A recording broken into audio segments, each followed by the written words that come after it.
Well, he's tough. He's a tough competitor. I mean, to ride the way he rode today, I think he's the best bike rider in the sport, not only over this distance, but half Ironman distance as well. I've been saying to my wife all year he's going to be a contender here. We've had a couple of duels this year already. And I mean, he's 2:04 riding Boise. I think that's the best bike ride I've ever seen in triathlon. So, yeah, I think, you know, he just matched my pace. I tried to throw in a 6-minute mile there and he matched me. We ran together for a good few minutes. So, I just, yeah. So, I think at that point, it's very mental to run as well. And there's a lot of momentum. You know, I felt he'd had the momentum, and I think I'd taken the momentum away by running some time out of him and catching up. But then I think he tried to seize the momentum back, because normally when you take a lot of time out of a guy, if you don't go straight past him, they sort of take the momentum back, because you start wondering, well, I've just taken all this time out. Were they waiting for me, conserving energy, and now we're in a duel? And then, you know, he's probably thinking he's run some time out of me, but now I'm matching his pace. And it's interesting the way it ebbs and flows out there. And I mean, that's the beauty of this race, I think, you know. So I didn't know I was going to win today. You know, it's been a tough year. I have the utmost respect for how tough this course is and how good all these guys are, you know. Going into this race, we had a lot of returning champions here, a lot of guys who'd won Ironman races the last few years, plus some guys in the mix who'd never raced in Kona, but, you know, a couple of two-time Olympians who've won Ironman races. Obviously, Andreas had an obscenely quick run time in Clearwater last year. Yeah, and getting off the bike, I think it was today. It was just, for me, I wasn't even thinking about, you know, I was hearing the splits, but I just, you know, wanted really to get in a rhythm and make little short-term goals. So I sort of focused on Macca and Faris, and that was the first thing. And I got a great ally in Andreas. You know, as I said, you know, his run pedigree is pretty well known, and he ran back up to me, I think about 4 or 5 miles, and then we ran together. And then he actually dropped me a few times. Dropped me on a lead drive, I got back on. He dropped me going up Palani, and I got back on. Then we ran together for 6 or 7 miles out to the energy lab. So that really helped me, having him there. And then just someone to key off, and someone I know who's a quality runner. So yeah. Was I waffling on? I can't even remember what the question was. What kind of beer is that?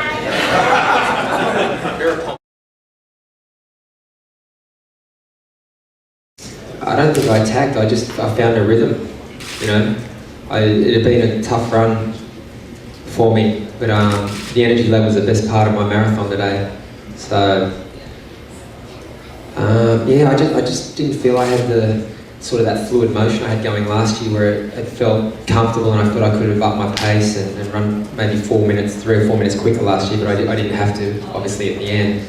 Today I felt I had to work for every second, so I don't know. I mean, we hit the energy lab and we had a nice little rhythm going out from, you know, Palani out to the Queen K, and you hit that downhill section going into the energy lab. We had a headwind down there. I just tried to get some leg turnover. Sometimes, you know, when you do that, it can sort of, I guess, give you a bit more momentum, and it did. It seemed to work. I just got in a rhythm. I didn't try and force it, but the legs just started turning over a bit quicker, and for the first time in the marathon, I felt I got in a really nice, comfortable rhythm. I felt my heart rate just drop a little bit, just felt a bit more comfortable. So I thought, you know, I'll go with this.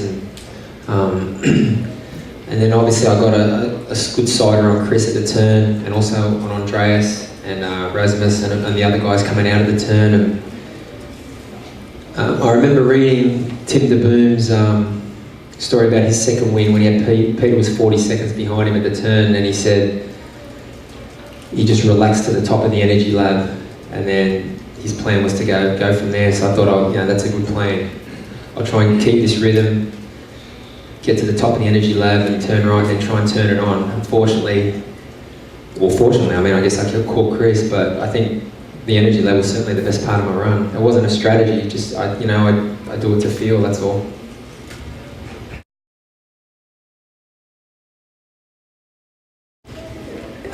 You know, you have a moment thinking things aren't going to plan or whatever, but at the end of the day, I mean, who am I to think I'm just going to, you know, bike and run away from guys? You know, these are the best athletes in the world, so I always just try and come back to do my own race and to try and feel comfortable. I mean, going up Lani, I just felt uncomfortable, so I backed off and he ran away from me. Same along the lead drive, and he was very fluid. And what I was thinking though is if I can bridge back up, I think together we'll be able to make some inroads for sure. And that seemed to be the way. We took turns running into the wind on the way out to the lab, but it was. We had last year it was funny, we had a direct tailwind running out to the energy level and then a headwind back. It just seemed to be a crosswind both ways this year, so you know what, I don't think too much about it. I just try and stay right in the moment and think, what do I need to do now to try and improve my situation? And you know, if things I feel uncomfortable, I'll just back the pace off. And I had to do it on the bike a couple of times, and I mean, there's a stretch there, I think, for about 8 or 9 miles. I was 200 or 300 metres off the back of that group. And you could have dropped off.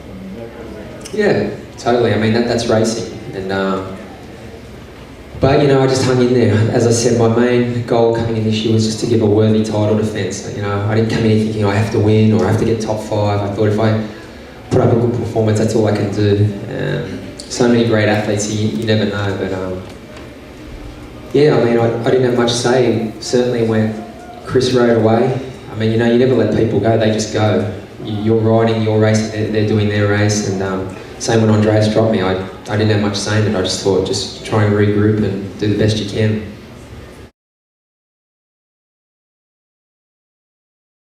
I think a lot about my family out there.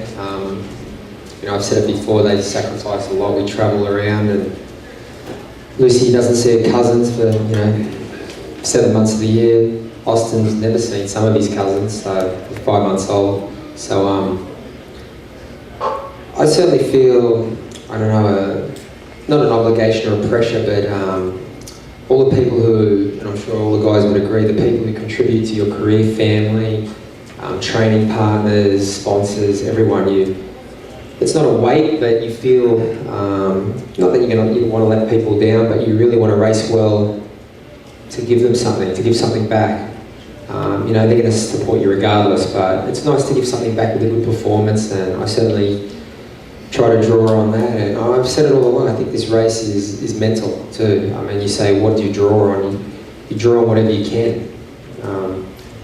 You know, no one's moving particularly well the last 6 or 7 miles. I think I mean, there's a lot of things. You need to take inspiration from wherever you can, and for me, certainly it's the family, it's my wife. And I mean, I wouldn't be here without them for a number of reasons. Firstly, without the support and all the things she does to contribute to our life and our career, and my career, I wouldn't be here racing at this level. And secondly, if they didn't travel, I just wouldn't come. I wouldn't come to America for 6 or 7 months of the year. So that's the reason I can do it. You know, I'm eternally grateful for that, and I'll never forget it. So, you know, and Lucy likes it when I race well as well. So.